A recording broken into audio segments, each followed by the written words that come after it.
మీరాబాయికి వెళ్లంతా కారం రాచుకున్నట్లున్నది. ప్రతిదానికి నీ ఇష్టం అంటూ పెంపుడు కుక్కలా వెంట తిరిగే మధుకృష్ణ తన ఉనికే మరిచి భార్యతో హనీమూన్కు వెళ్లాడంటే అంతకంటే దారుణం, అవమానం ఇంకేం లేదు.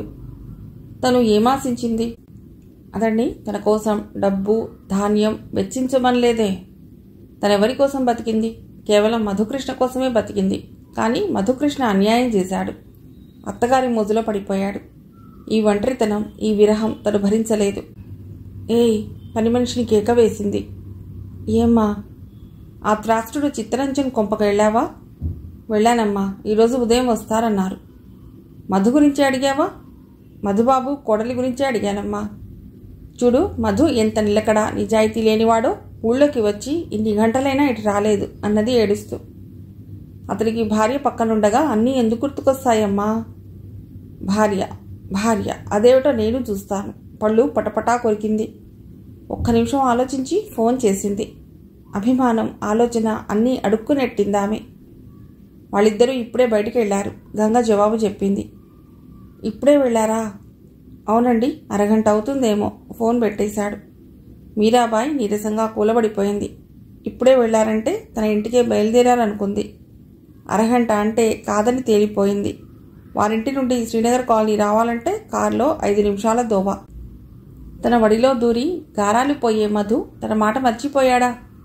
తను తప్ప వేరే ప్రపంచం లేదన్న మరిది తనను ఇంత నిర్లక్ష్యం చేస్తాడు? అవమానం, ఆరాటం ఆమెను ఉక్కిరిబిక్కిరి చేస్తున్నాయి. శిరీష అన్నది.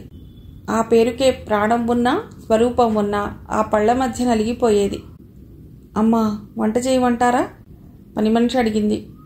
ఉదయం వండింది అలాగే ఉంది. ఇంకా ఎందుకు? వెళ్ళి నాకు గుండె నొప్పి అని ఆ త్రాష్ట్రుడిని పిలువు అన్నది కోపంగా.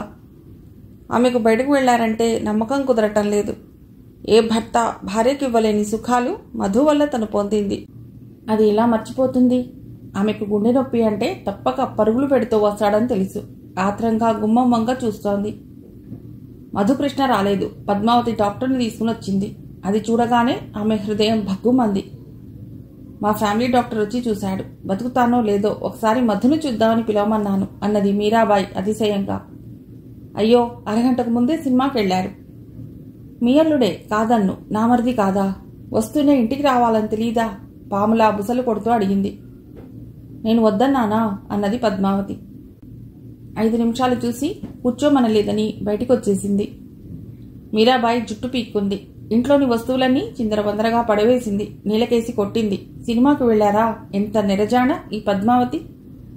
దెబ్బతిన్న పాములా ఉంది. ఆ పాము పగకు ఎవ్వరూ భాష్యం చెప్పలేరేమో. మీరాబాయి ఓ నిర్ణయానికి వచ్చింది. ఈ దెబ్బతో మధు, అతడి మామ కాళ్లబేరానికి రాక ఏం చేస్తారు? ఆమె వెంటనే లాయర్కు ఫోన్ చేసింది. అతడు రాగానే జరగవలసింది చెప్పింది. ఆలోచించి ఈ నిర్ణయానికి వచ్చారా మీరాబాయి? అతడు అడిగాడు. అవును, మీరతడికి ఫోన్ చేసి చెప్పండి అన్నది విసురుగా. ఈ దేశంలో ఆచార వ్యవహారాలేమిటో అర్థం కావు. చిన్న వయసులో భర్త చనిపోతే మళ్లీ పెళ్లి చేయరెందుకో అనుకుంటూ వెళ్లిపోయాడు. మీరాబాయి సంతోషంగా, ఆనందంగా ఉంది. ఈ దెబ్బకు మధుకృష్ణ వాడి అబ్బా కాళ్లబేరానికి వస్తారనుకుంది. కానీ ఆమె అంచనాలు తారుమారయ్యాయి.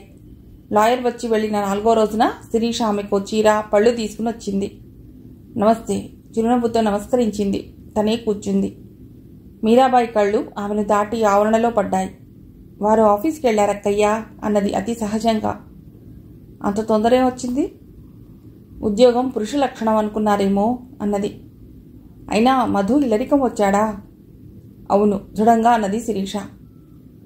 శిరీష, మీ బెదిరింపులకు లొంగటానికి నేను శశిని కాదు. చూడండి మీరాబాయి గారు, అతడు మీకు కావాలనుకున్నప్పుడు ఎందుకు వేరే వివాహం? నోరు మూసుకోవలసింది మీరు. ఆయనంతా చెప్పారు. ఆయనను నీ ఛాయలకు రానివ్వను, నీ నీడ కూడా పడనివ్వను. నీవు లాయర్తో పంపిన నోటీస్ అందింది. ఆయన పేరునున్న ఆస్తి కూడా ఆశ్రమాలకు రాయండి అన్నది నిర్లక్ష్యంగా. రాక్షసి! స్వజాతిని గుర్తించటం చాలా సులువు గదు నవ్వింది. ఆవేశంగా మంచంలో పడిపోయింది మీరాబాయి. మీకు బాధ కలిగించినందుకు క్షంతవ్యురాల్ని. మేము త్వరలో ఈ దేశం విడిచిపోతాం, వస్తాను అని శిరీష వెళ్ళిపోయింది. మీరాబాయికి ప్రపంచం గిరున తిరిగినట్లయింది. కాళ్ల కింద భూమి తిరిగిపోయినట్లయింది.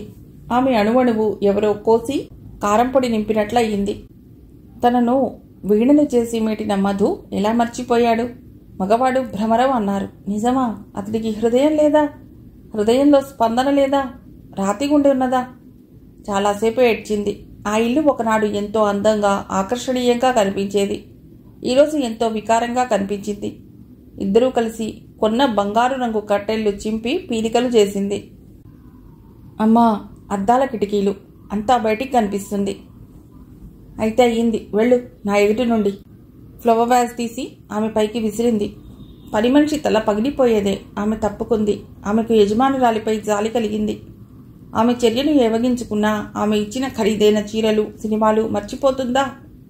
ఇంట్లో ఏ వస్తువుకు లోటు లేదు. ఆమెని ఒంటరిగా వదిలి వచ్చింది. మధుబాబు గమ్మత్తైన వాడనుకుంది. కొందరు పురుషులు మైనపు ముద్దలు. ఎవరికిష్టం వచ్చినట్లు వారు మలుచుకోవచ్చు. మధుకృష్ణ వ్యక్తిత్వం లేనివాడు. అప్పుడు వదిన చాటు బతికాడు, ఇప్పుడు భార్య చాటున దాక్కున్నాడు. మీరాబాయి 2 సార్లు పిట్టగోడ వరకు వెళ్ళింది. దూకి ఆత్మహత్య చేసుకుందాం అనుకుంది. చిచి, దారుణమైన చావు చావటం దేనికి? గోడ దూకడానికి మనస్సు అంగీకరించలేదు. ఆమె మళ్లీ గదిలోకొచ్చింది. ఈ మధ్య ఏదో సీరియల్ నవలలో చదివింది. ఫ్యాన్కు ఉరివేసుకుని చావటం. అలా చావాలనుకుంది. అది నచ్చలేదు. తనకు ఏమాత్రం శ్రమ లేకుండా, తనకు తెలియకుండా ప్రాణం పోవాలి. అవును, విషం గాని నిద్ర మాత్రలు గాని కావాలి. ఆమె వెంటనే డాక్టర్కు ఫోన్ చేసింది. అతడు వచ్చాడు. అతడు పరమ ఛాందసుడు. ఈ మాత్ర వేసుకుని చూడు, నిద్ర పడుతుంది. పట్టకపోతే రేపు మళ్లీ ఇస్తాను అని నవ్వి వెళ్ళిపోయాడు. అసహాయంగా చూసింది. అవును, తానెందుకు చావాలి? తనకు మధుకృష్ణ తప్ప మగవాడే లేడా? అతని అంతు చూస్తాను. నన్ను కాదన్న ఆ శిరీష ఎలా సుఖపడుతుందో చూస్తాను అనుకుని హాయిగా నిద్రపోయింది. వాళ్ళని సాధించటానికి రకరకాల ప్రణాళికలు ఆలోచించసాగింది. ఆ రోజు అభిమన్యు త్వరగా ఇల్లు చేరాడు. కొన్నాళ్లు అధ్యాపక వృత్తి తనకు కొత్త, మరికొన్నాళ్లు శాంతి పరీక్షలు అంటూ ఇద్దరూ ఇల్లు దాటలేదు. ఆ తర్వాత కాలేజీలు, రీఓపెన్, అడ్మిషన్, సిలబస్లతోనే సరిపోయింది. శాంతి, ఓయ్ శాంతి, లే సినిమాకి వెడదాం అన్నాడు పుస్తకాలు బల్ల మీద వేసి వచ్చి ఆమె పక్కన కూర్చుంటూ. పొద్దుటి నుండి నడువు నొప్పి, నాకెక్కడికి రావాలని లేదు అన్నది పొడిగా. అతడి గొంతు వింటూనే ఉరకలెత్తే భార్య అలా పడుకుందంటే ఏదో ఉంది. ఏమిటి శాంతి, ఏమైంది? నడుము నొప్పి కాస్త సన్నగా కడుపు నొప్పిగా మారిందండి అన్నది ఏడుపు గొంతుతో. ఛా, ఇంత చిన్న విషయానికి ఏడుస్తారా? అతడు వెళ్ళి ఇంటివారిని పిలిచాడు. ఆవిడొచ్చింది. శాంతిని చూసి పరీక్ష చేసి, కొందరికి 8వ నెలనే పురుడొస్తుంది, తీసుకువెళ్ళు అన్నది. నాకేం తెలీదండి, మీరు కాస్త సాయం వస్తారా? వచ్చేదాన్నే బాబు, వినాయకుడు ఊరేగింపు ఉన్నది. ఈరోజు నిమజ్జనం చేస్తారు. నేను వెళ్ళి చూడాలి. ఇప్పుడప్పుడే పురుడు రాదు అని ఆమె వెళ్ళిపోయింది. శాంతి, నేను టాక్సీ తీసుకొస్తాను. ఒంటరిగా ఉండగలవా? కాఫీ తాగిపోదురు రండి.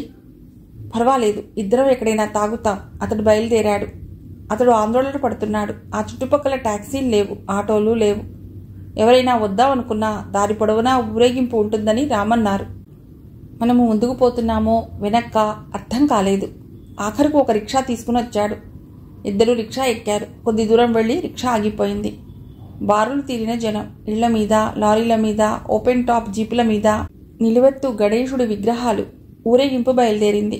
ఎక్కడా చీమ దూరటానికి సందులేదు. త్వరగా ఆసుపత్రి చేరాలి బాబు అన్నాడు అభిమన్యు. యువతల పక్క ఏదైనా ఆసుపత్రి ఉంటే చూడండి బాబు అన్నాడు రిక్షా అతడు అసహాయంగా. ఈ నర్సింగ్ హోంలు, గొడవలు నాకేం తెలియవు. మెటర్నిటీ ఆసుపత్రి తప్ప. ఇప్పుడెలా? అబ్బా, ఏమండి, ఇన్నాళ్ళు వినాయక చతుర్థి చేయలేదా? ఇదేం పిచ్చండి, మన కాలనీలోనే 60 రూపాయలు వసూలు చేశారట అంది శాంతి. అదే నాకు అంతుపట్టని ఆలోచన, ఆరాటం శాంతి. మనం ముందుకెడుతున్నామా వెనక్క అర్థం కాదు. వినాయక చవితి, బోనాలు ఒకటేమిటి, 100 రకాల పండుగలు తప్ప దేశం, జనం అంటూ ఆలోచించరు. కాలనీలో బడి కూలిపోతుంది. ఆ మురుక్కాలువ మూలంగా దోమలు ముసురుకుంటున్నాయి. అవి బాగు చేస్తే. ఏందివయ్యా, అవి సర్కారోళ్ళు చేస్తారు. తుర్కోడు, కిరస్తానోడు, సిక్కోడు వాళ్ళ పండుగలు జమాయించి చేయొచ్చు కానీ మన దేవుళ్లను కొలిస్తే తప్ప అవయ్యా? రిక్షా అతను నిలదీశాడు. తప్పని కాదు, దిగుండ్రివయ్యా. తప్పని అనుకోవటం గొప్ప. నేను ఈ జులూస్లో పాల్గొంటా. వాళ్ళిద్దరినీ దింపి అతడు ఊరేగింపులో పాల్గొన్నాడు. బెల్ బాటమ్స్, టైట్ పైజామాలు, ధోవతులు, నిక్కరు ధరించిన అన్ని రకాల పురుషులు పాడుతున్నారు, నినాదాలు చేస్తున్నారు. కొందరు ఆడుతున్నారు. అవతలి పక్కకు పోవటం అసంభవమని తేలిపోయింది. ఒరే, హుస్సేన్ సాగర్ను వినాయక్ సాగర్లా మారుస్తారుటరా, మురిసిపోతున్నారు కొందరు. ఇలా వసూలు చేసిన డబ్బు పెట్టి పేదల కాలనీలో కనీసం ఓ బావి అయినా తవ్వించలేని పెద్దలు వీళ్ళంతా. మామూలు జనానికి తర్కం తెలియదు. దేవుడు, మతం అన్న అంధవిశ్వాసం తప్ప విఘ్నేశ్వరుని ఊరేగిస్తే ఒరిగేదేమిటి? త్వరగా పెడదామండి, బ్లీడింగ్ స్టార్ట్ అయింది. అభిమన్యు వెళ్ళి ఓ 60-70 రిక్షాలను, ఆటో రిక్షాలను కేకలు వేశాడు. ఒక్కరూ రావటానికి అంగీకరించలేదు. మీటర్పై 2 ఇంతలు ఇస్తాను. అక్కర్లేదన్నారు. అభిమానం వదిలి ఓ ప్రైవేట్ కార్ నిలబడితే వెళ్ళి అడిగాడు. ఒక్కసారి లిఫ్ట్ సార్, మై వైఫ్ విషయం చెప్పాడు. నాకు ఊరేగింపు చూడాలనుంది సార్, సారీ. శాంతి మెల్లిగా నడవాలి, తప్పదు అన్నాడు. పదండి, ఇంతగా విజృంభించారు. అబ్బా అన్నది. ఒకవైపు పురిటి నొప్పులు, మరోవైపు రక్తస్రావం. హిందువులను సంఘటితం చేయాలని అన్నాడు. ఈ కుటుంబ నియంత్రణ పద్ధతులు చూస్తే కొన్నాళ్లకు హిందువులనే వాళ్లే మిగలరేమో. అమ్మో! అతి కష్టంపై ఓ నర్సింగ్ హోం ఆవరణలో అడుగుపెట్టగానే ప్రసవం అయింది శాంతికి. అంతటి ధైర్యవంతుడు అభిమన్యు అదిరిపోయాడు. ఒక్క గావు కేక పెట్టాడు. జనం చుట్టూ చేరారు. అబ్బా జరుగుండ్రి, అందరం ఆడవారమే. ఊడ్చే అమ్మాయి అడ్డు నిలబడింది. ఈ లోపల స్ట్రెచర్ తెచ్చి శాంతిని లేబర్ రూమ్కు తీసుకెళ్లారు. ఏమయ్యా, ఇంత ప్రాణం మీదికి వచ్చాక తెస్తారా అంటూ నర్సులు, డాక్టర్లు అరిచారు. తన పరిస్థితి చెప్పాడు. పాప పోయింది అన్నది నర్స్. అభిమన్యు అలాగే నిలబడిపోయాడు. పాప పోయిందా? తన తల్లి పోయిందా? పందెం కట్టి మరీ కావాలనుకున్న తన బిడ్డ పోయిందా? ఆ బిడ్డలో తన తల్లిని నిర్మించాలనుకున్నాడు. తల్లి ప్రాణానికి ప్రమాదం లేదు అన్నారు. అక్కడ నిలబడలేక వచ్చి మెట్ల మీద కూర్చున్నాడు. అమ్మా, నా మీద ఇంకా కోపం పోలేదా? వచ్చినట్టే వచ్చి వెళ్ళిపోయావా అనుకున్నాడు. చేతుల్లో మొహం దాచుకున్నాడు. ఇక్కడ కూర్చున్నావు, అక్కడ పెండ్లాం పిలుస్తుంది. ఆయా వచ్చి చెప్పింది. పద, చెమర్చిన కళ్ళు ఒత్తుకుని ఆయా వెంట వెళ్ళాడు. అభిమన్యు, శాంతి ధైర్యంగా ఉంది. వేదాంతిలా నవ్వింది. అంత దిగులు పడితే ఇలా? దగ్గరగా రమ్మంది. వెళ్ళాడు. దిగులు కాదు, మరేమిటో చెప్పలేకపోయాడు. ఆమె తల నిమిరాడు మౌనంగా. ఏమయ్యో, పిల్లను తీసుకుంటారా అంటున్న ఆయా వైపు దిగులుగా చూశాడు. శాంతి కళ్ళు మూసుకుంది. ఆ కళ్ళ నుండి 2 కన్నీటి బిందువులు జారిపడ్డాయి. పదండి. తల్లికి ఏం చేయలేకపోయాడు. తల్లి వస్తుందని ఆశిస్తే తనకు లభించిన ఆ శిశువునైనా జాగ్రత్తగా ఖననం చేయాలనుకున్నాడు. రబ్బర్ బొమ్మల బేసిన్లో ఉన్న మృత శిశువును చూశాడు. అతడికి ఎక్కడలేని విరక్తి కలిగింది. మృదువుగా, చల్లగా, మెత్తగా ఉన్న ఆ శిశువు శరీరాన్ని తీసుకువెళ్లి ఖననం చేస్తూ పసి పిల్లవాడిలా ఏడ్చాడు. అతడి ఇంటికి వచ్చి మంచినీళ్లు కూడా తాగక అలా కూర్చుండిపోయాడు. మీ ఆవిడ ఆసుపత్రిలో ఉందా? ప్రసవమైందా? ఇంటావిడ వచ్చి అడిగింది. ప్రసవించిందండి, అమ్మాయి పుట్టిపోయింది. అయ్యో, పోనీలే. పూచిన ప్రతి పువ్వు పండవుతుందా అన్నది అతి తేలికగా. అర్ధరాత్రి ఠక్కున గుర్తుకొచ్చింది. ఆ సమయంలో తను ఇక్కడుంటే ఒంటరిగా శాంతి ఎంత బాధపడుతుందో.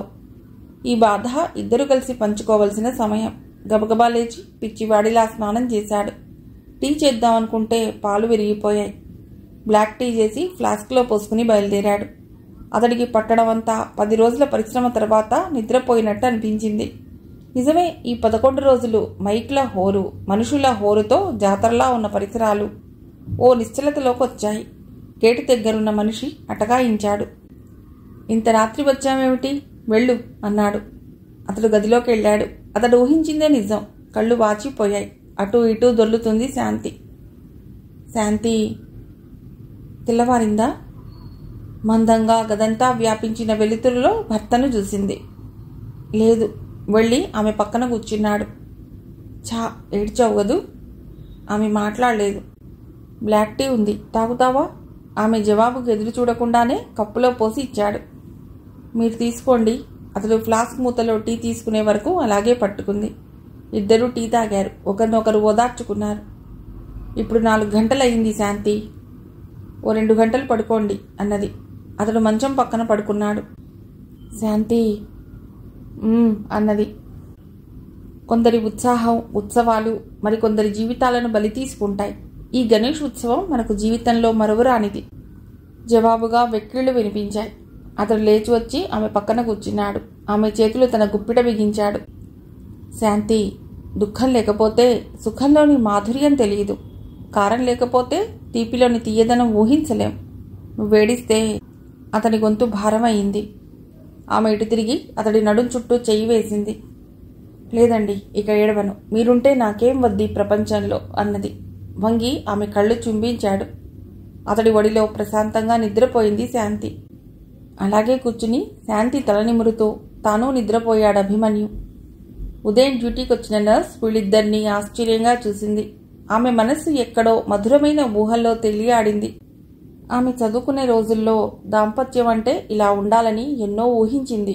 నిజం అది కాదని ఆమె కాపురం తేల్చి చెప్పింది. భర్తకు ఆమె సంపాదన కావాలి. అర్ధరాత్రి తాగి వచ్చి 3 నిమిషాల ముచ్చట తీర్చుకుంటాడు. ఓ మాట లేదు, లాలన లేదు, అనురాగం అంతకన్నా లేదు.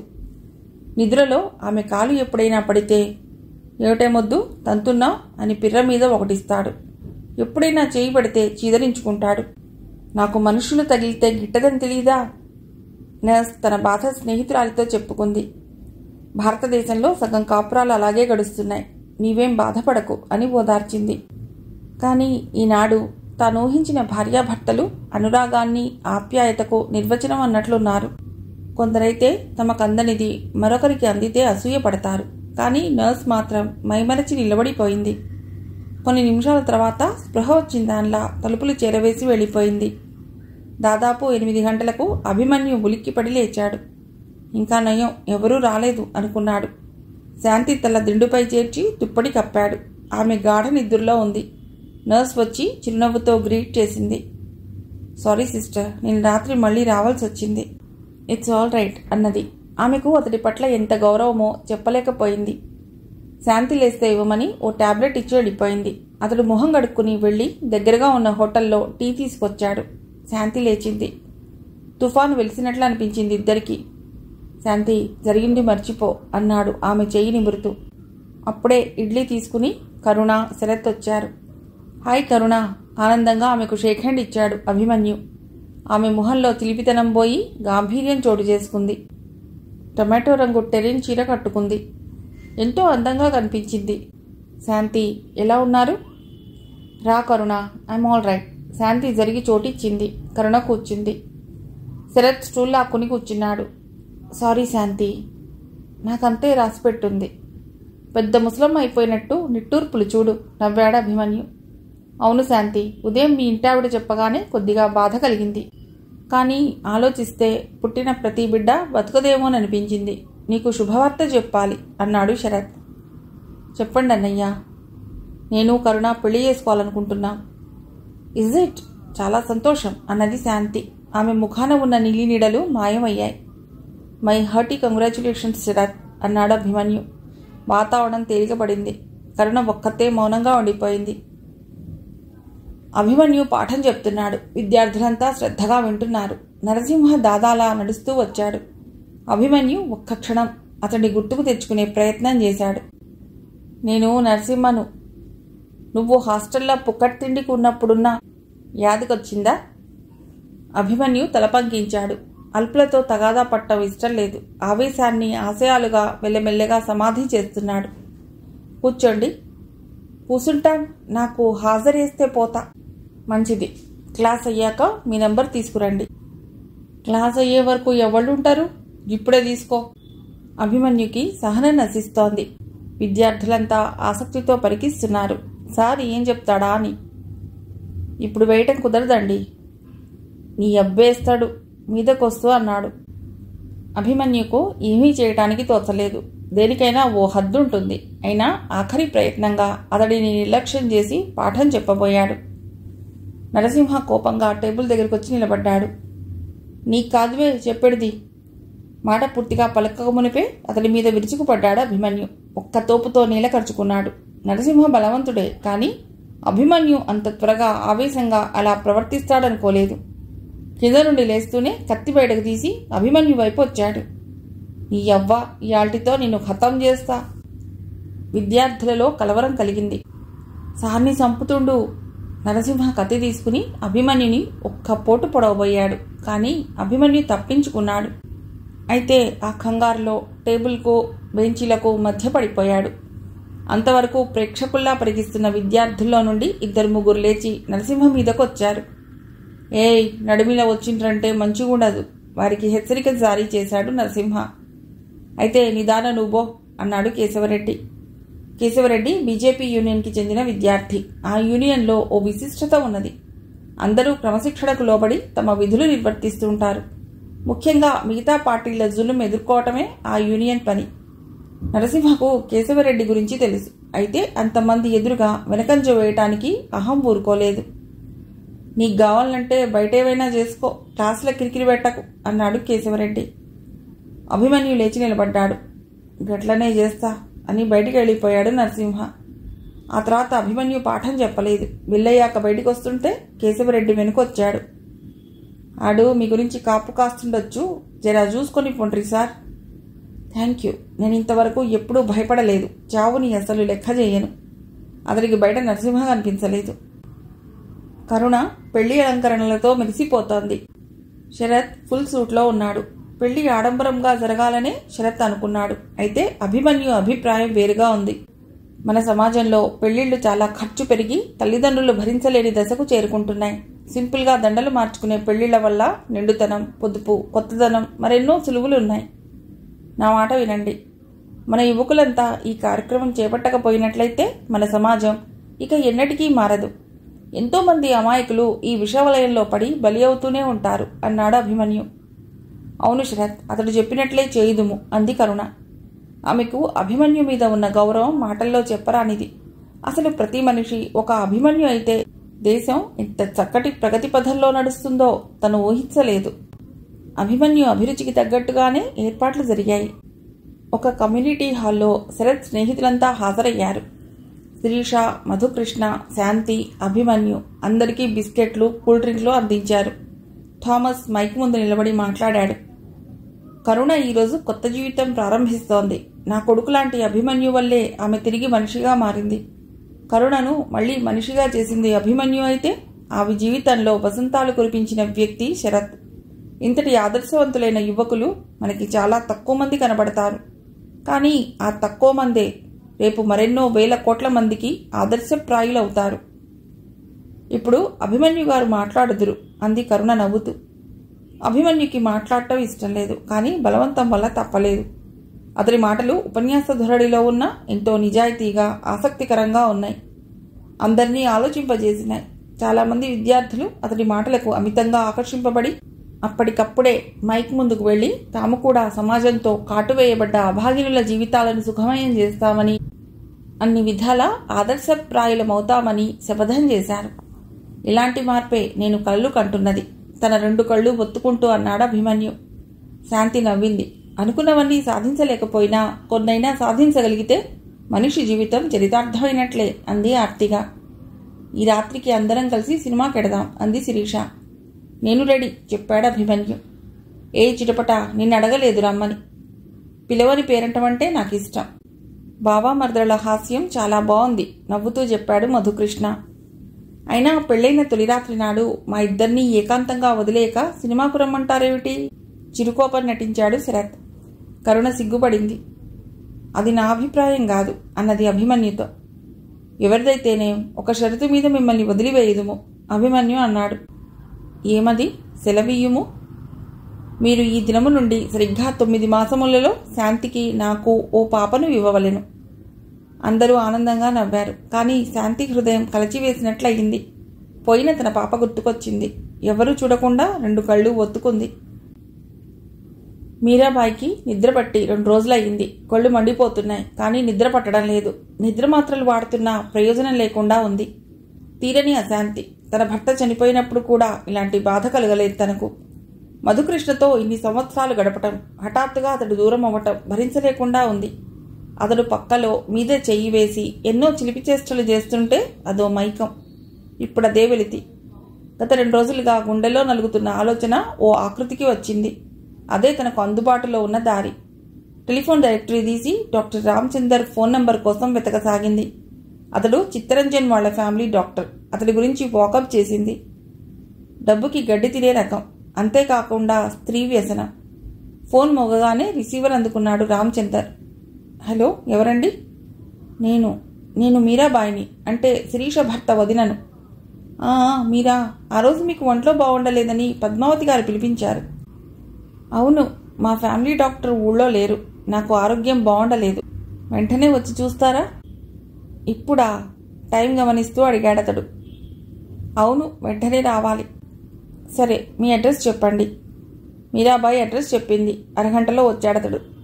కూర్చోండి. ఏమిటి ప్రాబ్లం? నాకు నిద్ర పట్టడం లేదు. నిద్ర మాత్రలు వాడినా కానీ ప్రయోజనం కనిపించటం లేదు. రామచందర్ ఆమె వంక పరీక్షగా చూశాడు. అతడికి ఆమె పరిస్థితి గురించి చాలా వరకు చిత్తరంజన్ చెప్పాడు. ఆమె రూపం ఆకర్షణీయంగానే కనిపించింది. ఒక బాణం వేసి చూడాలనిపించింది. లేచి ఆమె దగ్గరకు వెళ్ళి పరీక్షించడానికి చేయినందుకున్నాడు.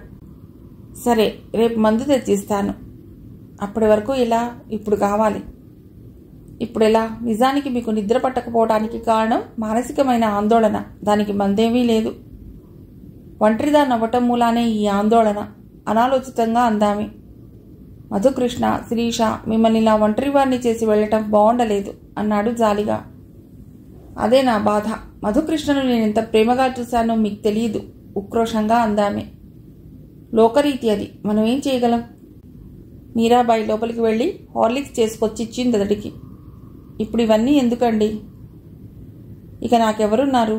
నా ఆరోగ్యం అంతా మీ చేతుల్లోనే ఉంది అని నవ్విందామె. రామచందర్కి పూర్తిగా అర్థమైంది. అతడికి భార్య ఉంది, కానీ ఆమె జబ్బు మనిషి. అందుకే స్త్రీ వ్యసనం మరిగాడు. మీరాబాయి మాటలు అతడిలో ఏవేవో ఆలోచనలు రేకెత్తించినాయి. నేను చేయగలిగింది తప్పక చేస్తాను అన్నాడు అలవోకగా చూస్తూ. మీరాబాయికి ధైర్యం వచ్చింది. ఎదుటి సోఫా నుండి లేచి వచ్చి అతడి పక్కన కూర్చుంది. రామచందర్ ఆలస్యం చేయలేదు. ఆమెను తన కౌగిల్లోకి తీసుకున్నాడు. సాయంత్రం అభిమన్యు ఇంటికి చేరుకునేసరికి అతడి కోసం చందన్, అతడి స్నేహితులు ఎదురు చూస్తున్నారు. ఎంతసేపు అయింది వచ్చి? ఇప్పుడే సార్, మీతో ముఖ్యమైన విషయం మాట్లాడాలని వచ్చాం.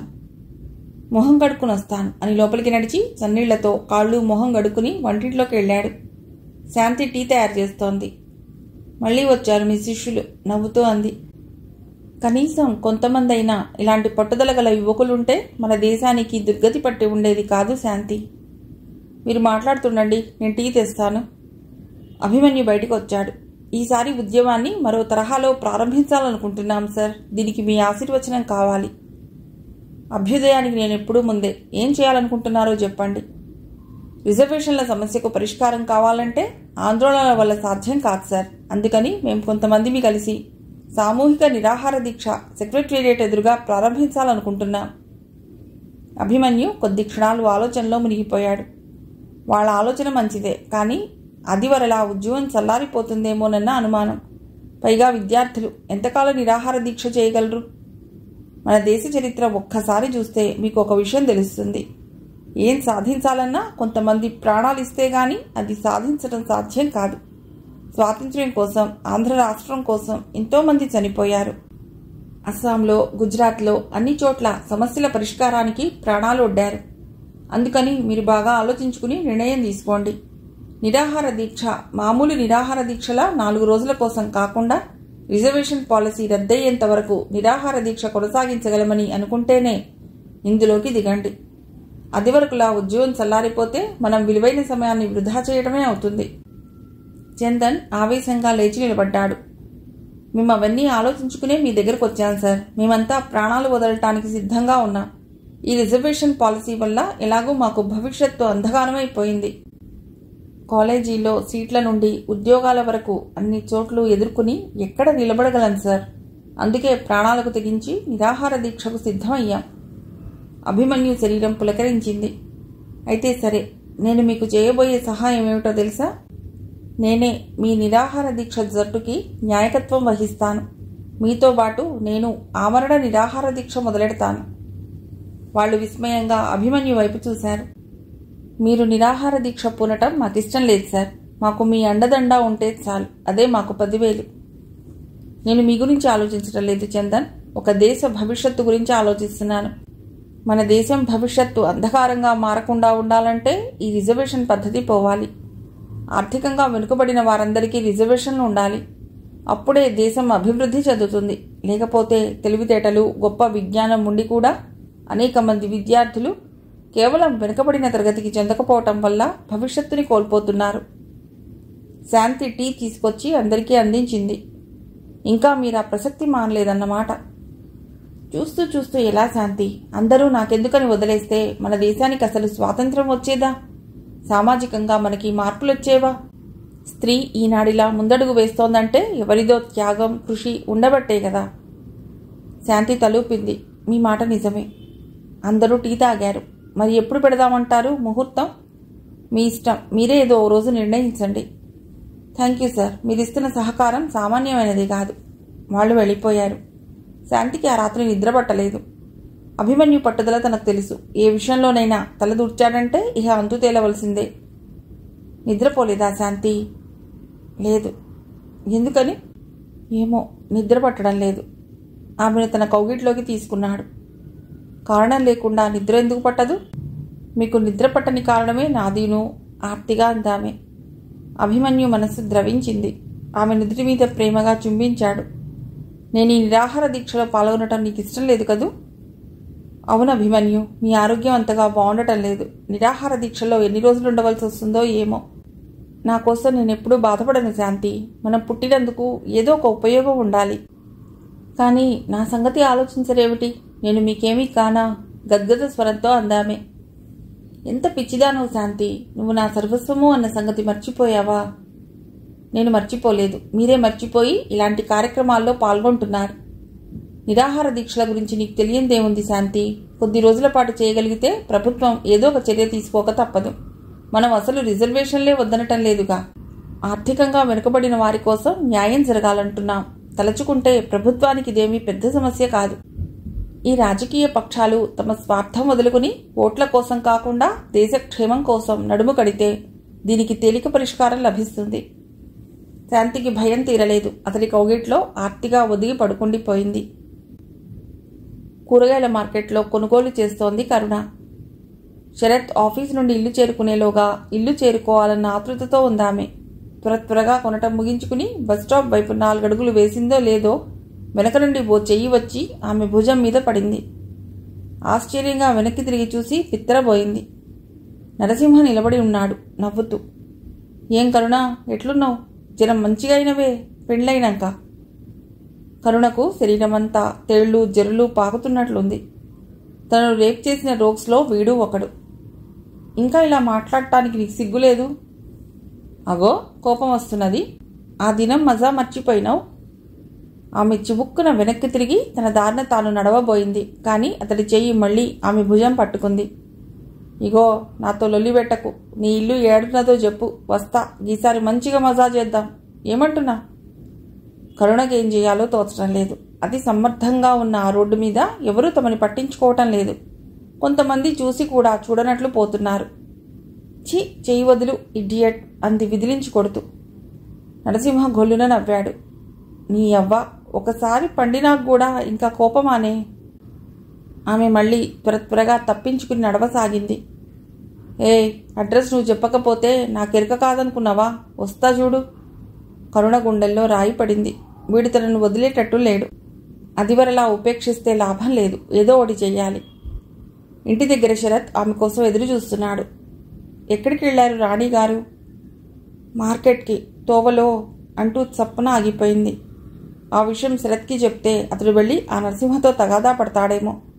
ఆ నరసింహగాడు అసలే రౌడీ. శరత్కి హాని జరిగినా జరగవచ్చు. తోవలో ఏం జరిగింది? ఏమీ లేదు, బస్ చెడిపోయింది, అందుకని లేట్ అయింది. ఓస్, ఇంతేనా? నవ్వుతూ ఆమెను దగ్గరకు తీసుకున్నాడతడు. ఆ రాత్రి ఆమెకు నిద్ర పట్టక పొర్లుతూనే ఉంది. ఆ నరసింహగాడినేం చేయాలో అర్థం కావటం లేదు. ఇంటికొస్తే ఎలా బుద్ధి చెప్పడం? పోనీ ముందే పోలీస్ కంప్లైంట్ ఇస్తే? ఇందుకు శరత్ అనుమతి తీసుకోవద్దు. ఎటూ తోచడం లేదు. డాక్టర్ రామచందర్కి మీరాబాయ్ కొత్త మోజు అయ్యింది. రోజూ రాత్రుల్లో ఆమె ఇంట్లో గడుపుతున్నాడు. మధుకృష్ణ లేని లోటు చాలా వరకు తీరిపోయింది ఆమెకి. కానీ మధుకృష్ణ, శిరీష గుర్తుకొచ్చినప్పుడల్లా మాత్రం వంటికి కారం రాసుకున్నట్లే అవుతోంది. త్వరగా తననుకున్న ప్రణాళిక అమలు చేస్తే శిరీషకు తగిన శాస్తి జరుగుతుంది. అంతేకాదు, మధుకృష్ణ మళ్లీ చచ్చినట్లు తనకు దగ్గరవ్వక తప్పదు. రామచందర్తో తను శారీరక సుఖం అనుభవిస్తోంది. కానీ మనస్సు మాత్రం మధుకృష్ణ మీదే ఉండిపోయింది. 1-2 రోజులు కాదు కదా, ఎన్నో సంవత్సరాల అనుబంధం తమది. ఏనాటికైనా ఏ మార్గాన్నైనా అతడిని తన స్వంతం చేసుకోవాలి మళ్ళీ. ఆ రోజు రామచందర్ వచ్చేసరికి రాత్రి 12 గంటలయింది. నా కోసం ఓ పని చేస్తారా? అతడి కౌగిట్లో కరిగిపోతూ అడిగింది. ఇంత చేయగాలేంది, ఆ మాత్రం చేయలేనా? ఆ శిరీష నన్నెంతో అవమానపరిచింది, దాని జీవితం నాశనం చేయాలి.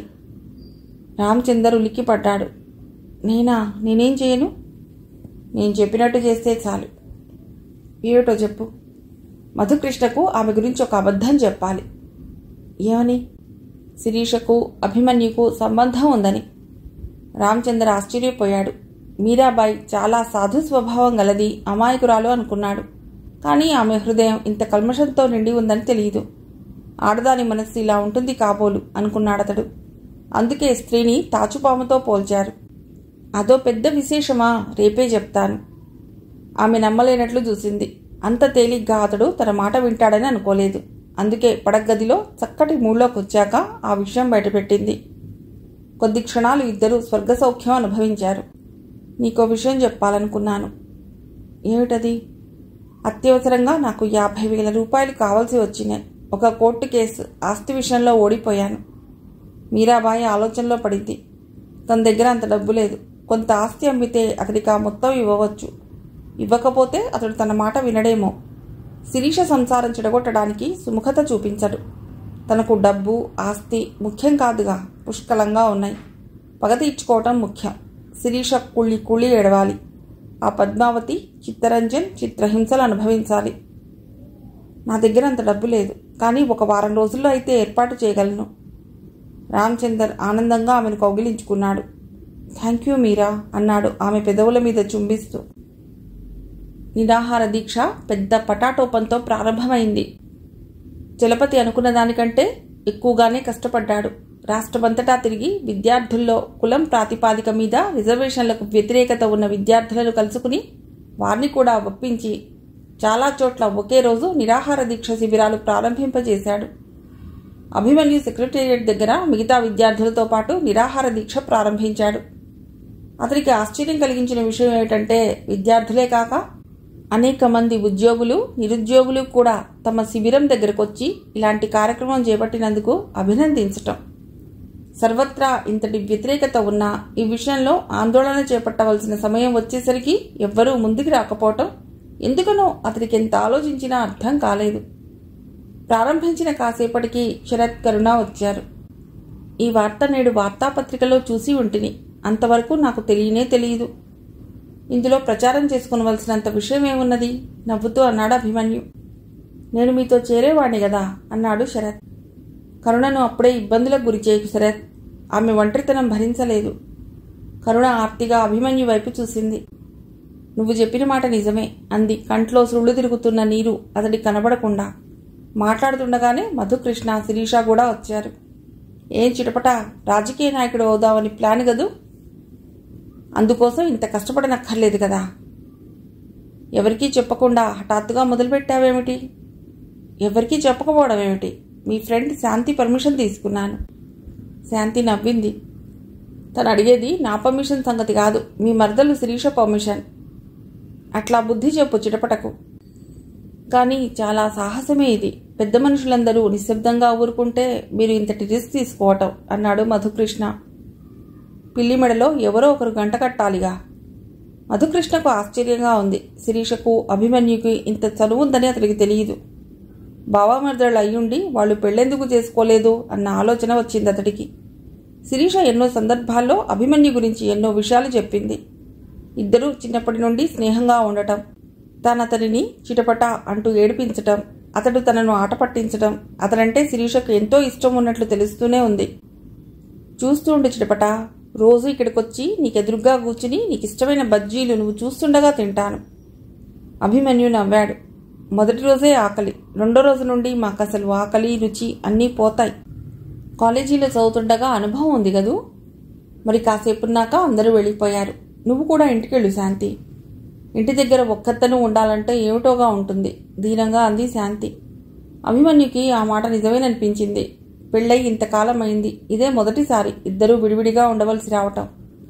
నిజమే శాంతి, నేను ఆ విషయం ఆలోచించనే లేదు. పోనీ ఓ పని చేస్తావా? కొద్ది రోజులు నువ్వు కరుణ వాళ్ళ ఇంట్లో ఉండరాదు? వద్దులేండి, నాకు భయమేమీ లేదు, దిగులు అంటూ లేచి ఇంటికి బయలుదేరింది. ఆ రాత్రి అభిమన్యుకి నిద్ర పట్టలేదు. ఓ పక్క ఆకలి కొంతవరకు అలవాటుంది, భరించగలడు. కానీ శాంతితో సాహచర్యం ఏర్పడ్డాక అలవాటైన ఆమె సాన్నిధ్యం దూరం అవ్వటం మాత్రం భరించలేడేమో. అందరూ నిద్రలోకి జారిపోయారు.